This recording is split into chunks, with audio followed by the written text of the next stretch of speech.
Hello, and welcome to the Black and White Podcast, episode 14. I'm Josh, joined by my co-host Josh. Hello. And we're very excited to get into another week of football with you all. Well, last night the Ravens played, and it was one of the best games, if not the best game of the season. It was a lot of fun to watch. It was a very good outcome for us. Mm-hmm. It was nuts, like the craziest game of the season. Emotions were up and down. It rivaled the Chiefs Rams game of a few years ago or last year. I don't remember when it was. Certainly, yeah. A year or two ago. It was nuts. It was a lot of fun, but we'll talk about that later. We're gonna talk about our games that we predicted last week, and then go on to our predictions for next week, and then go into our Ravens section. We finally get to have a proper Ravens section now that COVID has kind of normalized, I guess, a bit in the NFL. Now that the NFL has normalized a bit with COVID and everything. So, it should be a fun week. Looking forward to talking about it all. Yeah. Man, the games were just literally nuts. I mean, yeah. we had a lot of really high score. It wasn't just like our game, you know? It was like we had three teams score 40 points in a week. And, we had a couple teams with 30, and then teams with 20. So it seems like we have, as we were talking about in past episodes, we've had kind of just a knack of having a lot of players making insane catches and a lot of these blown coverage, I guess. I don't know. Maybe we're seeing more blown coverages because of COVID, because we have seen a lot of players go out. So it's great to see because the league's been just so entertaining. I feel like the lack of crowds has led to these receivers just being able to catch some of these insane balls. I feel like their focus is just 110%. Like it's just I feel like they can just focus a bit better. I don't know. There's just every game you have at least a few plays that are just impossible catches that get made. Yeah. And it's just like a reoccurring thing every week, and it really makes these games so much fun to watch. Even between teams that aren't very good, they still have receivers making like incredible catches. So it's been a lot of fun. Even games that shouldn't be great are still pretty good. And yeah, it's been, as we said before, it's been a great year of football. And I've enjoyed it thoroughly. Yeah. With that, we'll actually hop right on into our super spicy hot players of the week. We had, like we've been saying, it's just literally score fest at this point. So we had some players that were throwing the ball around the field. We had some players that ran a lot. So I'd say that me personally, mine are more based off of actually, I guess, sentimental reasons. Well, not sentimental reasons. The second one isn't, but the first one is. But yeah, so cool. Do we want to hop right into it right now? Because I can start off. Let's hop right in. My first super spicy hot player of the week, just because it was, his first start.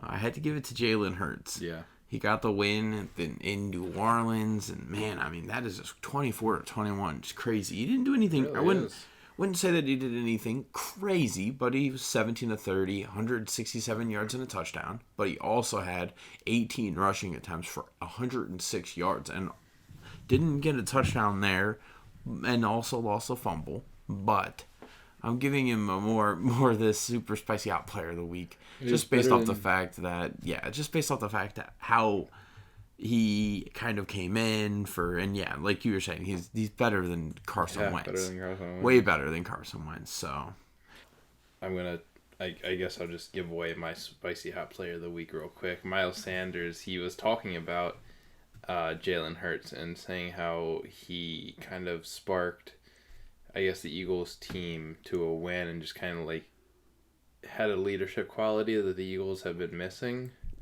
And I think this says a lot about Carson Wentz, and it shows I feel like it says a lot about who should be at their starter, because these players are rallying around Jalen Hurts. They weren't doing that with Carson Wentz. And Jalen Hurts is just doing a lot more. If plays aren't available, I guess in the air, he'll run the ball, which is something Carson Wentz can't do. So I definitely think he very much deserves that title for this week. And I'll just hop right into mine, Miles Sanders. He I believe the Saints are the number one run defense, and he had 14 rushing attempts, 115 yards, 8.2 average yard per carry, which is crazy against that defense, and 2 touchdowns. He's just everyone has kind of written him off at this point because the past 3 weeks he's been really bad. They haven't really been using him. Everyone knew he was really good, but the Eagles weren't using him.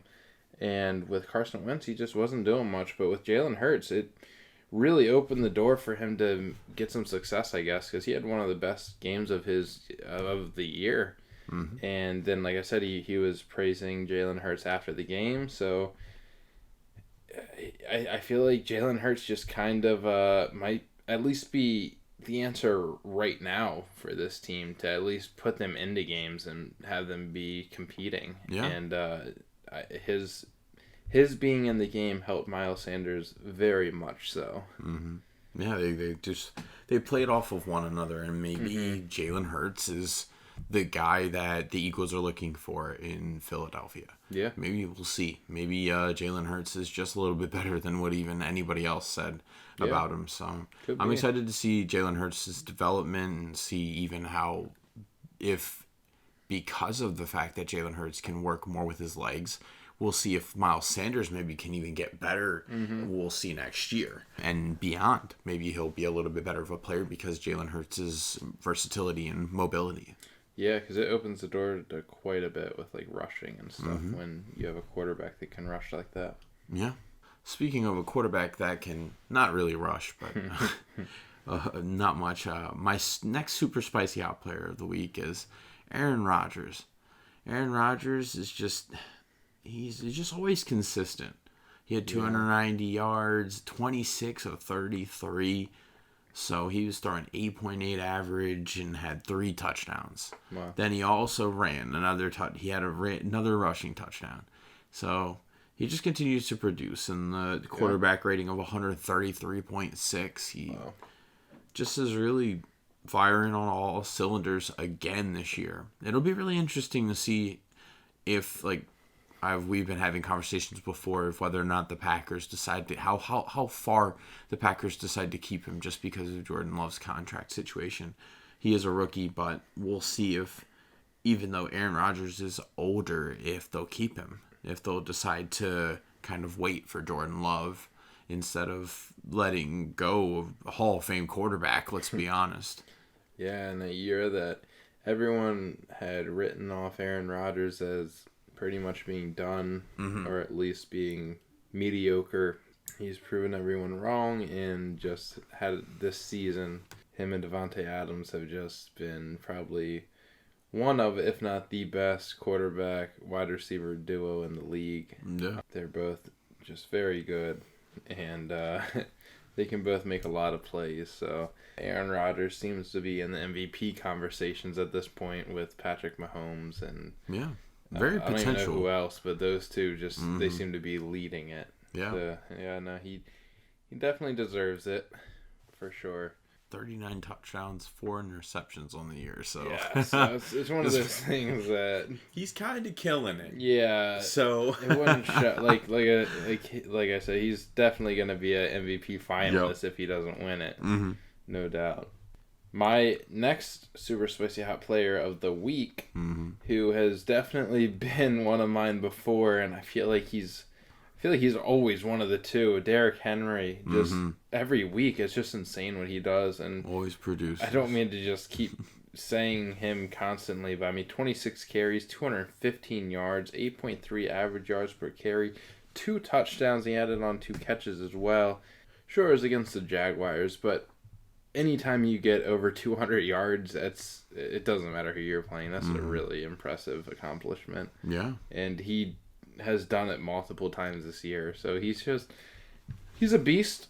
One of, if not the best running back in the league, and consistently the best. Like, he consistently just wears down defenses and gets a ton of yards. It's rare that he has under 100 yards, I feel like. Yeah. He's just so good and so much fun to watch, and so much faster than you would ever think he would be at his size. Like, he's just one of those guys he's fast, he's shifty, and he's big, so he's the perfect recipe for a running back. Yeah, For an elite running back. Man's a bully. He's just he kind of just gets done what he needs to do, and the line really in Titans, they don't get the line never gets enough respect in any team. They're so underrated, but the line there is really good and they're pushing. So, and Derrick Henry is also, and who he is. Mm-hmm. Yeah, of course. But you can't do it without a good line. Exactly. Yeah, his line is very good. Yeah, it's just crazy to see how the Titans really lean on Derrick Henry. It's it's so weird to also see how much you would say the NFL has made such a big change back to the running game, because it used to be such a dominant passing game. It just recently is really what's dominant, and then in the past 5 years, I feel like since Lamar came in, it really opened it up even more. But we've had great running backs, but it's opened it up even more because of we have so many mobile quarterbacks now. So yeah, I mean, you look at like Le'Veon Bell, like he was a great running back, but at that point in the league, it was a pass-heavy league. So in order to be an elite running back, he had to be an elite passing back as well. Yeah. And now you're seeing more just pure running backs like Derrick Henry. Like, yeah, he can catch, but like he's just a beast on the ground. And like you said, like when Lamar came in, I feel like that just kind of turned the focus of the NFL offenses, and we're seeing a lot more teams being rush heavy, and it's really interesting.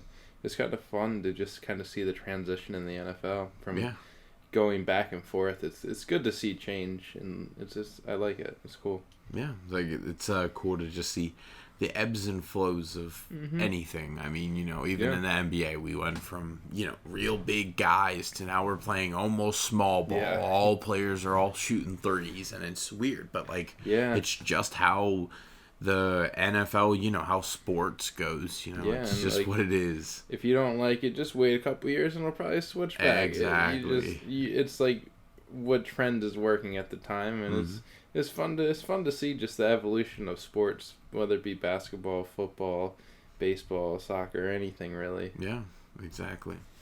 And with that, we'll really hop into the games. We have Week 14 game recaps. Is it cool if I start? Yeah, go for it. All right. We have the Buccaneers and Vikings. What a interesting game. Neither team started off too crazy, and then Tampa Bay just went off in the second quarter and went up 17-6 at halftime. Yeah. And then they kind of just coasted from there and won 26-14. But Tom Brady didn't do anything too crazy. 15-23 with 196 yards and 2 touchdowns. But Kirk Cousins, 24 of 37, 225 yards and a touchdown. And Dalvin Cook always gets his 100 yards rushing, of course. Ronald Jones, unfortunately, I think picked up a thumb injury or had a thumb injury before the game. Pinky injury. Yeah. But he still had 80 yards and on 18 carries. So yeah, a pretty decent game despite the injury. Yeah. Tampa Bay didn't get anything too crazy going on in that passing game. Mike Evans only had 56 yards, but I mean, it's just my boy Scotty Miller. Scotty Miller, that huge bomb pass. Who just seemed like he just never really could. I mean, once Antonio Brown got into the offense, realistically, there's no way Scotty's playing. But it's just Tampa Bay is just 8-5 now. This was a big win for Tampa. They needed this was a must win, especially if they want to get in. If they need to get into the wild card, they needed to win this game, because if they lost, that puts them at 7-6 and also puts Minnesota at 7-6. Yeah. So it was kind of a playoff game for both teams. Really, it was huge. So Tampa Bay's defense finally did what they needed to do. Yeah. Because they've been seemed a little porous at times in the last couple of weeks, and they haven't been that great status like they were earlier on in the season. And they were in a stalwart defense at the beginning of the season, but it just kind of broke down. But it really, the Bucs are still a good team. They're another team. It's, as I've said to my dad, I've continued to preach this to other people that we talk to, is I feel like this is just a year where I personally see any major A1 competitor. I don't see a team that I truly believe is the team that will win the Super Bowl. Like, I just don't see it. I think that the Chiefs are good, but we've seen the Chiefs consistently falter and in the last games. Their defense is just very porous. I mean, man, it's just so porous. They can't stop the run. So it's just that's in my opinion, that's the best team. So you could see Tampa Bay get into the playoffs and beating the Packers. You could see them beating anybody. Same with the Packers. They can't really stop the run either. Exactly. So I mean, it's just the Bucs need to push their way into the playoffs, and this was a game that they needed to get done, and they did. They won 26-14 at home, and they improved the NFC record, and it kind of hurts the Vikings because now they're looking now at a almost impossible task. Even if they get 9-7, even if they play 9-7, it seems like they probably won't be able to get in. But we'll see. Maybe the Vikings win out and they get some luck and Tampa Bay underplays, but not looking likely for the Vikings. Yeah, I don't see Tom Brady missing the playoffs just because, they won this game. Like you said, it was a must-win. Tom Brady will find a way into the playoffs no matter what, I just feel like. And honestly, I wouldn't want to see I would, but I wouldn't want to see Tom Brady in the playoffs. They're a dangerous team. I think they're one of those teams that, they have so much skill, and they're I feel like a lot of this season they've been kind of trying to figure out who exactly they are, and they're starting to figure it out. The defense has faltered a bit, but they're a team that can make some noise in the playoffs, and who knows what they can do. Playoff Tom Brady, I mean, dude's a mastermind at the position, so we'll see what he can do. At the same time, some team could just beat him first round. You'd never know. Like you said, there's not a truly number one team this year. Last year, everyone knew it was the Chiefs because they were just insane. This year, there's a lot of teams that are very good. But yeah, this was a team, like you said, a must-win, almost a playoff game for each team. I feel like this kind of ended the Vikings' hopes and dreams of playoffs. You never know, but it certainly helped the Bucs in a massive way.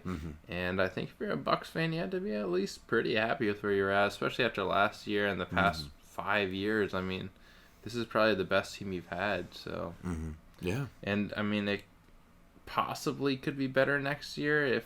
I don't know. It depends on Tom Brady, really, just on if he has any regression or not. But and if Antonio Brown comes back, maybe. But we'll see. Yeah, the game that I'm going to talk about is the Pittsburgh Steelers and the Buffalo Bills. So we saw the Steelers lose their second game in a row. It was pretty great. They suck. Yeah, they're honestly. I feel like they're very overrated. 11-2. I don't think they're any better than the 8-5 Ravens. I don't think they're any better than the 9-4 Browns. Really, I think that the Steelers are right about the same skill level as us, as the Browns and Ravens, if not even worse. I just feel like they haven't really beaten any good teams. They don't have a deep ball. They have a lot of receivers for it. I mean, we've talked about this before. Their defense is pretty good and probably is what keeps them in a lot of games, but also they've been playing crappy teams. Yeah. So they played the Bills. Ben Roethlisberger went 21 for 37. He only had 187 yards, 2 touchdowns, and 2 interceptions. Not great. James Conner had 10 carries, 18 yards, and he was the leading rusher, 18 yards. They're not a rush heavy team at all. They're a very pass heavy team. Yeah. They rely on Ben Roethlisberger, so if Ben can't bring his A+ game, they're probably gonna lose. And he couldn't here. I mean, they played a good team. Juju Smith had 6 catches, 55 yards, and a touchdown. You saw a lot of drops. Deontay Johnson had a few right in the beginning. He has 9 now, I think, on the season. Yeah, so I mean, they benched him for the first, was it 2 quarters they benched him? He came back in the third, I think.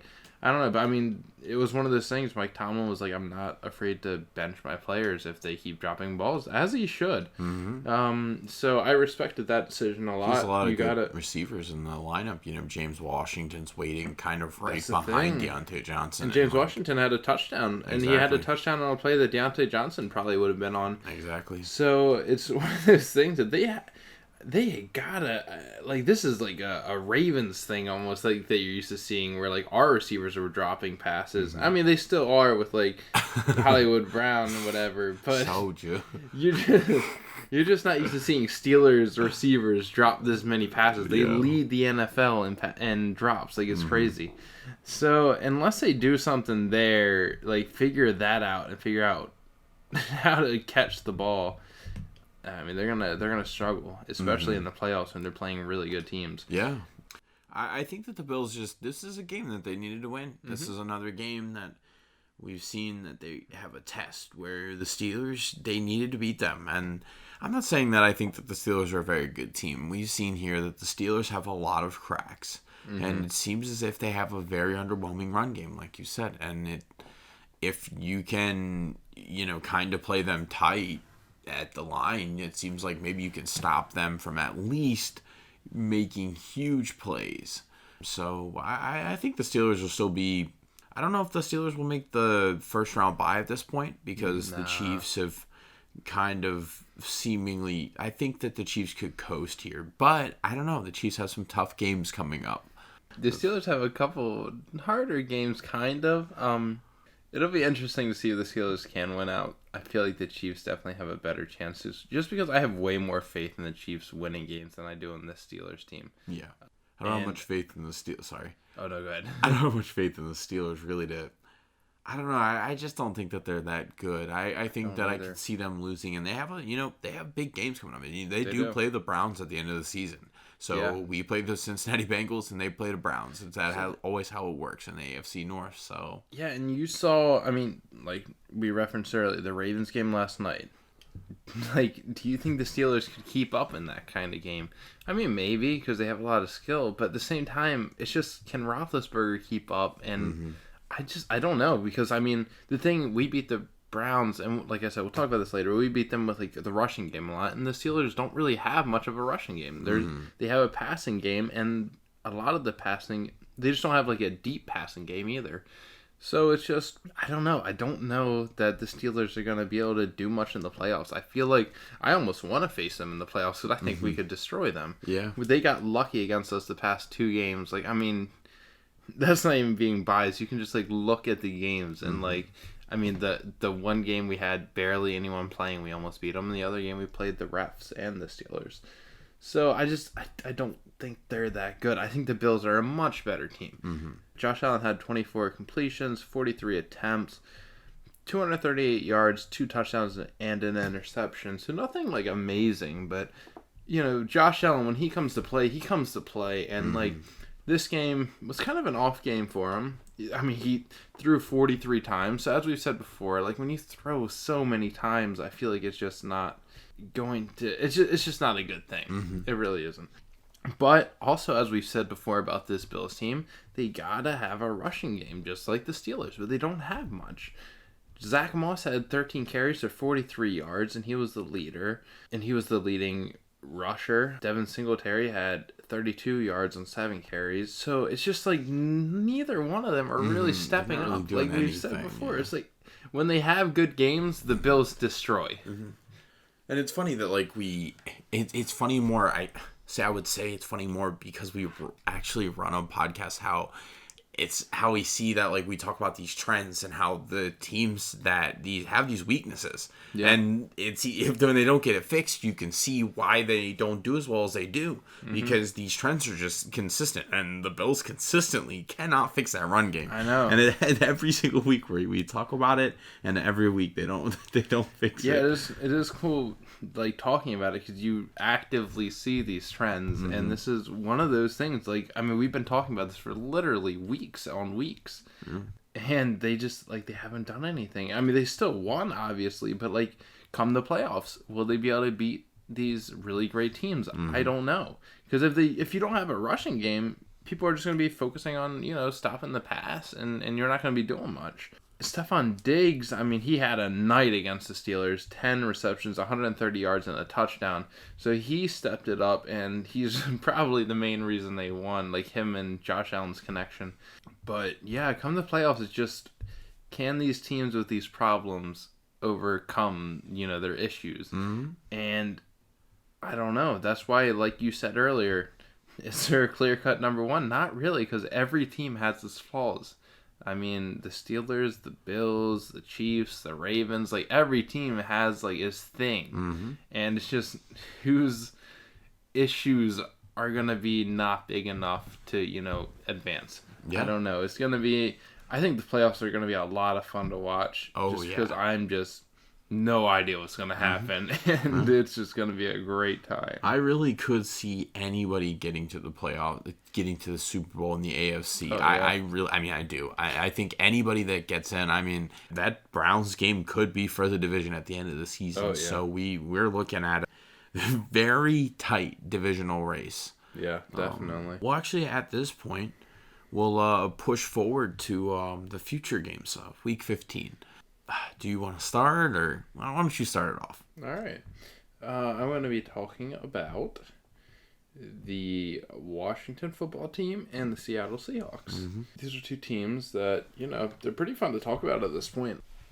Washington has, kind of figured out who they are, kind of started, playing decent football. Alex Smith seems to, his stats in this game weren't amazing, but he also left the game. Mm-hmm. So it's not incredibly fair to judge him on it, but he went 8 for 19, 57 yards, and 1 interception against San Fran. Really, it was like both offenses weren't very good. Mm-hmm. Dwayne Haskins went 7 for 12, 51 yards. Both offenses weren't very good, but what won Washington this game was 100% their defense. Their defense was insane. They had 2 touchdowns, an interception. Really all you have to do is look at Chase Young. Chase Young just, I feel like, leads that defense, and he is the key, I feel like, to really Washington's next few years is just them being good. Mm-hmm. If they can get a quarterback who's decent, like Chase Young is, all you gotta do is look at Chase Young in this game. He had 6 tackles, a sack, a forced fumble. He really just led that defense. He really did. There were 2 touchdowns, of course, a few more sacks. I just counted it, and then I forgot it. But there were... All you gotta know is that defense was incredible, and it was really annoying because I went against them in fantasy. They had like 27 points. That's what did me in. I was super upset. Deleted my fantasy app, everything. Like, that's how good the Washington defense played. They made me just swear off fantasy football for the rest of the year because I lost in the playoffs. But yeah, they were incredible. They really were. It was probably one of the best defensive performances of the year, really. They destroyed San Fran. They made Nick Mullins look like a piece of crap. He looked so bad. I was sitting there on the couch just cursing his name. He looked just, oh man. Okay, so after all this, are you saying that you think the Washington football team's going to beat Seattle? I just keep going on about it. I should. Okay. What do you think? When you look at Seattle, you see that Russell Wilson against the Jets, they scored 40 points. Russell Wilson had 4 touchdowns and an interception, 206 yards, 21 for 27. So he had a good game. Geno Smith had some time in that game. 4 for 5, 33 yards. I don't know how he's still in the league. I thought he was out. I thought he was way out of the league. Chris Carson had 76 yards on 12 carries and a touchdown. DK Metcalf had a touchdown, 61 yards, 6 receptions. So the thing is, I don't know, honestly. I think this is actually going to be a pretty good game. Oh, definitely. Because you're going to have Chase Young terrorizing Russell Wilson and just, some receivers if he's doing what, I don't know. He's going to probably terrorize Russell Wilson, and it's just, this is a tough game to call because while Washington may have been on the level of the Jets earlier on in the season, they've really balanced out into a decent team, and they can cause some trouble. They really can with that defense. And Alex Smith is very formidable to where he can keep them in games. Yeah. And they have a good offense, a good defense. I kind of want to make this like a I'm gonna make a bold prediction and say that Washington upsets the Seahawks here. Okay. I don't like picking against Russell Wilson at all. But I'm just gonna make a bold prediction. I feel like I haven't done many this year. I'm gonna say Washington wins by 3. Okay. Just because that defense is insane. If they do, obviously the Seahawks are better than the 49ers, and they got way more talent. Just their receivers are incredible. Oh yeah. So the Seahawks could definitely win this game, but for the sake of devil's advocate, I'll go Washington. I'll say they win a close game, and Chase Young terrorizes Russell Wilson in that line, and yeah, I'll go with them. I'll pick them. Okay. Yeah. What about you? You got any opinions on this? No, I mean, it's so hard to go against Seattle and Russell Wilson. It's not. But I mean, it's crazy. I feel like I've kind of been actually at the beginning of the season. Washington football team was kind of my team they were my team on the rise. I really, thought that the Washington football team was going to be better, but not with the quarterback there. I was thinking it was going to be Dwayne Haskins. They're on the third quarterback now. Dwayne Haskins has kind of shown that it doesn't seem like Ron Rivera's in love with his immaturity. I mean, with his maturity level. So it doesn't seem like he'll stick there. The problem, I don't know though. But I was gonna say the problem is when you get like a new coach. It's like if they didn't pick that quarterback and they're a new quarterback, if they're not completely sold on them, I feel like they just don't give them much of a chance. And exactly. It's just it's a raw deal for Dwayne Haskins. It really is. Mm-hmm. But yeah, I mean he's been a little bit irresponsible too. But like in general though, it's weird there. So I don't think that it'll work out. Yeah, but we'll see if Dwayne Haskins can get the win. If Alex Smith is healthy, I will say I could see the Washington football team winning the game, but I still think that Seattle will win, even if Alex Smith is healthy. But it's like a more likely the Seattle will win, but Washington is not incapable of the upset. Football team certainly has a chance, because if Chase Young is able to get to the quarterback as well as he has been able to, and Russell Wilson, for some reason, consistently has had pretty trash lines in his career. So I think that if they can get to the quarterback, then Washington football team wins the game. Mm-hmm. But I still think that Russell's going to do enough that he'll get the win in Seattle. He's an elusive guy. He can get out of it and make plays with his legs and extend plays. Exactly. So it's one of those things that, they could definitely win, but who knows? Washington comes in as the underdog. We'll see what happens. Mm-hmm. I mean, you saw Washington beat the Steelers, undefeated team. I mean, like I said, I still think the Seahawks are way better than the Steelers, but but it's just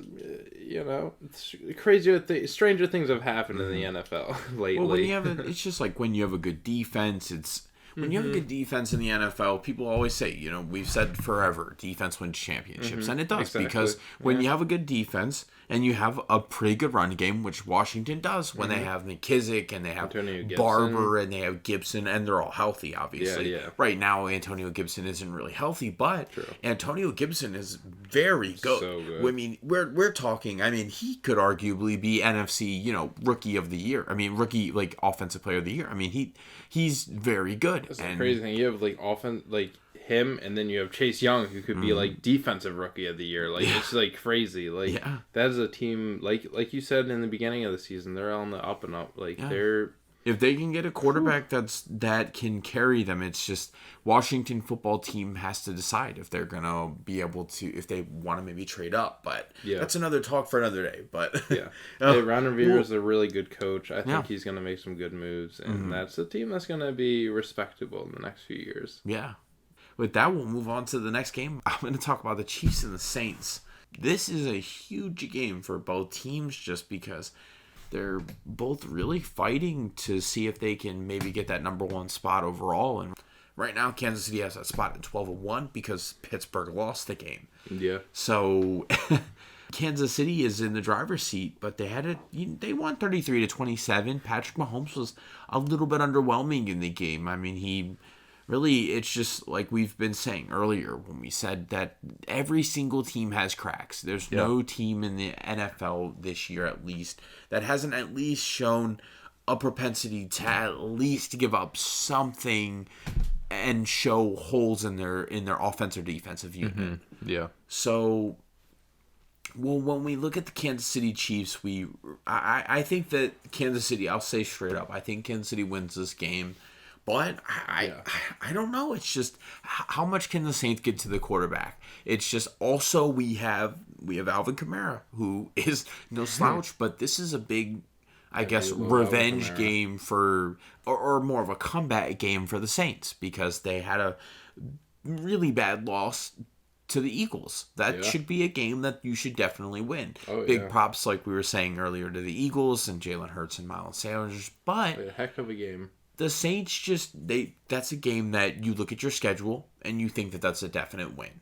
You don't think that you see losing to the Philadelphia Eagles, as poor as they've been this year. So I think the Chiefs do win this game, and New Orleans kind of has to deal with the back-to-back losses, unless maybe they get Drew Brees back. We'll see. Maybe Drew Brees comes back, but I think that the Saints are really going to try not to rush him. So if maybe he doesn't come back, I see the Chiefs winning this game. This is a big game for both teams, because the Chiefs really need to get to 13-1 and really solidify their record. And like I said, we've been saying before, Kansas City, is, if they win this game, will be 13-1, but their record is a little bit higher than what I think that they could potentially be at. I think that this year, if the Tennessee Titans were to play them in the playoffs, I don't think they miss this year. I don't think that the Tennessee Titans make the mistakes that they did in last year's game, and I think that they don't make the mistake. Game. Whether or not that's what we see, whether or not we maybe see the Ravens and Kansas City, or we see Kansas City play another team, that'll be interesting to see City with Titans these would be a good game. Playoffs. Really any game. With Kansas City and Baltimore, we have a lot to prove against them. Obviously, if we won that game, if we're playing them, that we would have won the game before. But regardless, we'll see with Kansas City in the long term. But I like Kansas City in this game. I agree. I think Kansas City's gonna win. The Saints, just like you said, they just lost to the Eagles. Taysom Hill, he's been pretty good. He really has been, and probably, who knows? He's probably the quarterback of their future. Really, like I said, for the price they're paying for him, they should be, at least for the next year or two. See how he does. It's not probably going to be Jameis Winston. They've shown that with starting Taysom Hill. Unfortunately. Yeah, but sorry. No, go ahead. No, I am going to say that I could actually see Jameis Winston maybe going to Washington. I could see that. I think that. I don't think that'd be awful at all, really. Yeah, with Ron Rivera there, if Jameis Winston only has a 1-year contract, Taysom Hill proves he's a guy, maybe he goes there. But that's besides the point. Continue with the Saints. I don't think it's a bad pairing there. I think you are right. Ron Rivera wants him. He worked with Cam Newton for so long. Jameis Winston isn't that different, really. So, as far as the way he plays, so.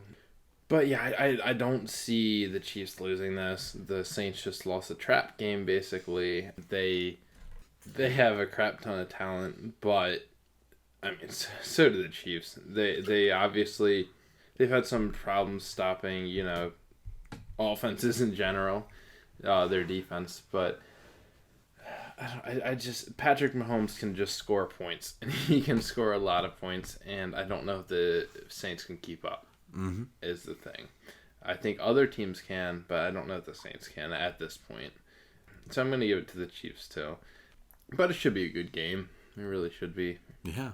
And with that, we're going to move to the Ravens segment. Man, what a game. As we're filming, we're recording on December 15th, so it's Tuesday. We usually record on Tuesdays, so it's the night after the Monday Night Football game, and still fresh. It was a big hype game, and man, the Ravens. It seemed like a little bit at times that we just weren't gonna get the win because it was a yo-yo game, up and down, and you look at the score, you even look at the score line, and it's both teams score 7, then we score 14 and outscore them 14-7. After that, the Ravens' second and third, fourth quarters are 14, 13, and 13. Yeah. Then the Browns are 7-6-22. So this game was, I mean, really probably one of the best games of the season. I mean, Game of the year. it's just the game just was continuous scoring, and then we had Trace McSorley go out. I mean, I'm sorry, we had Lamar go out, and then Trace McSorley come in. Then Lamar went out with, in quotes, cramps. Or at least what we're saying, and he's kind of Paul Pierce Jr.ing this, but we'll just say that it was cramps for now. Yeah, the crazy part is before Lamar left the game, he had like 81 yards and I don't remember how many throws and completions. When he came back, he had 82 yards and a touchdown in that small period of time when he came back. So the big thing was during the game, we kind of relied on his legs a lot. But after he came back from his cramps, we relied completely on his arm, really. And give it to Lamar for trusting in Marquise Brown after all those drops and for giving him another chance. Because on 4th and 5, he, instead of running for the first, which he probably would have gotten, he decided to throw it to Marquise Brown one more time, and my God, it was a touchdown. And you always throw to your soldiers.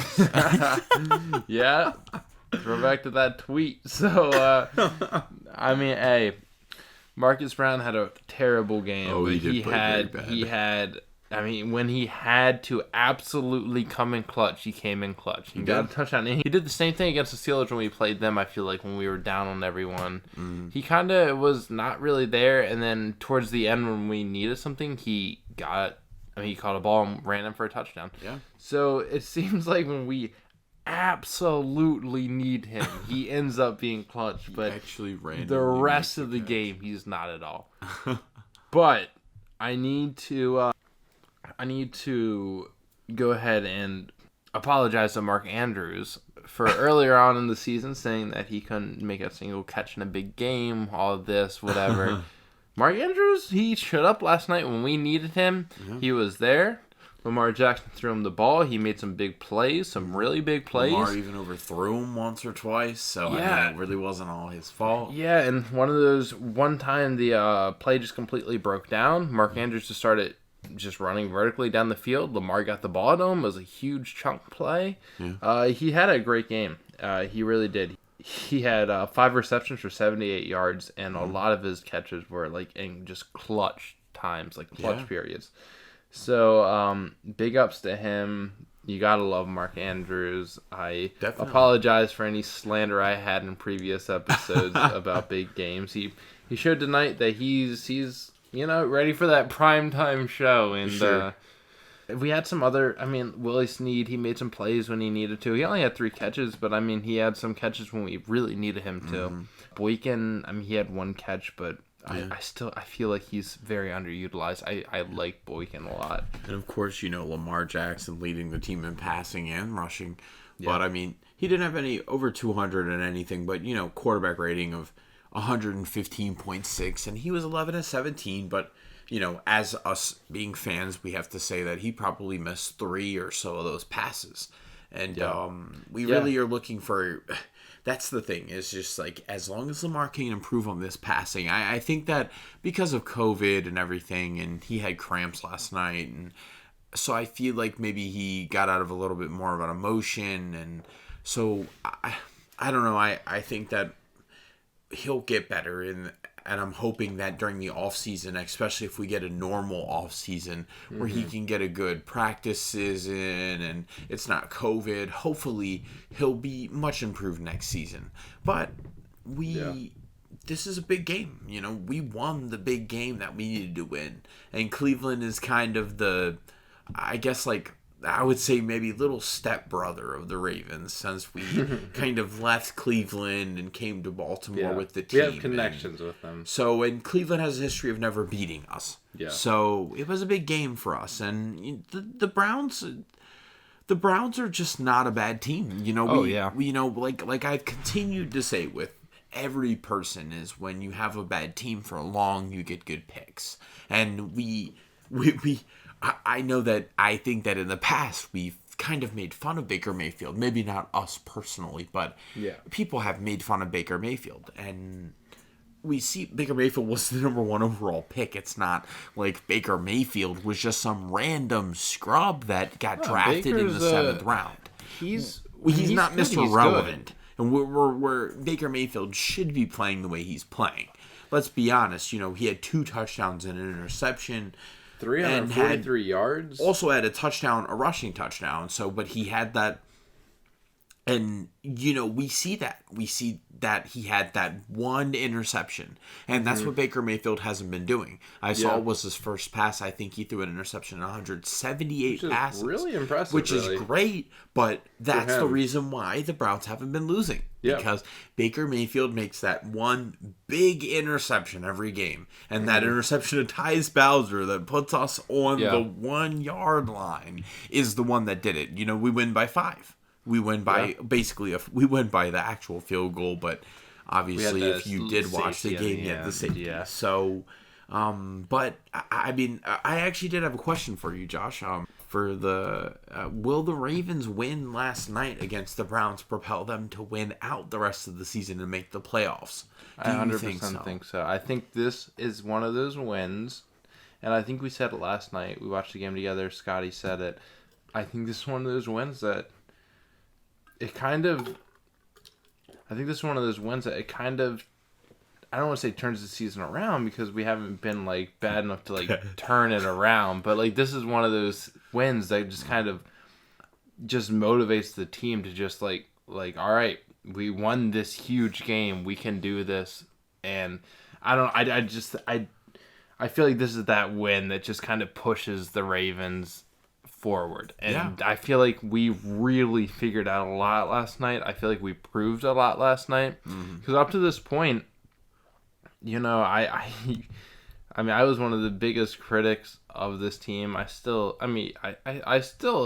am to a point, but I feel like this win was a super convincing win, and this is the games that we have not been winning this year, and this is the game that we needed to win. And 47-42. I mean, the Ravens just did not give up. And I really feel like ever since that Ravens-Steelers game, when we almost beat them with the backups, I feel like ever since then, the Ravens have just been showing way more heart and just been in these games better. We've had better play calling. Greg Roman still called some really dumb plays. Lamar Jackson still missed a couple people. Marcus Brown dropped a lot of passes. There's still so much for the Ravens to work on. But I don't see us losing another game this regular season. And I think we're a dangerous team in the playoffs. I'm sorry. This win kind of started changing my mind a little bit. It just this is one of those wins that, a good team's got to win, and we won it. And like you were saying, the Browns are not a bad team. The Browns have shown that they're pretty good. I mean, I respect them way more this year than I have in the past. I mean, my whole lifetime. So, I don't see us losing, especially with the strength of our schedule. Yeah. Our defense showed a lot of weaknesses last night, but we were also kind of injured. We had about 2 corners, one actually healthy, and Marlon Humphrey because Marcus Peters went off in cramps or whatever he went off of. Maybe it was shame because he got thrown off.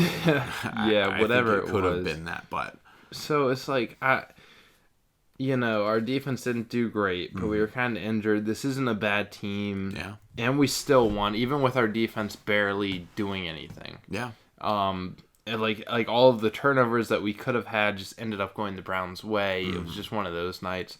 So the fact that we still won despite all that, it's given me a lot of newfound faith in them. Yeah. And I really do think that this is one of those wins that can change just the culture of the team for the rest of the season. Yeah, I hope so. I think that the Ravens are at a crossroads here. Hopefully they can get these wins and win out. I mean, I said, we're at a... It's funny. I just laugh every time we talk about the Ravens just because, we're at 8-5 and we're already at 8-5 and we're kind of overly critical of our team, but just the fact that we could potentially win out and still go, 11-5 is so Which very isn't good bad. season. I think we just saw what we were last year, and there was just we had such an impressive year, and then 14-2 is hard to top. Yeah, but 11-5 is very good. Yeah, so we've regressed a bit, and the problem is Greg Roman, his play calling has just been so poor and has And not the helped AFC's Lamar at all. Competition is Yeah, even the AFC is way better. Yeah. There's a lot of 8-5 teams, a lot of 7-6 teams, and like this playoff race is incredibly close. It's like even if we would have lost this game, it would have hurt our playoff chances. But will we have been out? No, not at all. So yeah, it's just. I think a big key to this, and it seems like maybe it's starting to turn around, is Greg Roman is just I don't understand his play calls sometimes, but I feel like he's finally starting to understand that we should not just be making Lamar throw it a bunch. We should be capitalizing on the fact that he can run. I mean, the fact is, like, the stats don't have to be beautiful for Lamar. Like, just do what you do best. They were saying, the commentators were saying last night, Greg Roman apparently says it to Lamar before every game, like, just do you.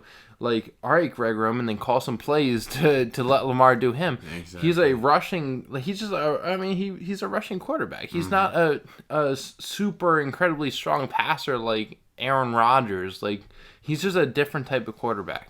And you have to call plays to, support that.